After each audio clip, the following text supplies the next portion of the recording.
Gluten free એકદમ crispy અને super healthy એવા મસાલા ખાખરા તૈયાર કરીશું. એના માટે 1 વાટકી પાણીમાં હળદર, મીઠું, ધાણા જીરું અને આ રીતની કસૂરી મેથી એડ કરીશું. સાથે 1.5 કપ જુવારનો લોટ એડ કરી સરસ રીતે મિક્સ કરી દેશું.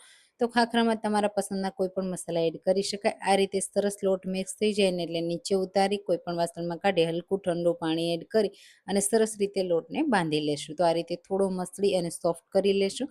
પછી ખાખરા વણવા માટે આ રીતે લુવા કરી લેશું અને બસ હવે એને આ રીતે કોરા લોટમાં ડીપ કરી અને પછી એકદમ પતલું પાપડ જેવું વણી લેવાનું અને કોરથી ફાટે ને તો આ રીતે કોઈ પણ શેપ આપી દેવાનો અને પછી ફરીથી વણી લેવાનું એટલે એકદમ પતલું પાપડ જેવું તૈયાર થઈ જશે. આ રીતે પેલા બધા વણી તૈયાર કરીશું.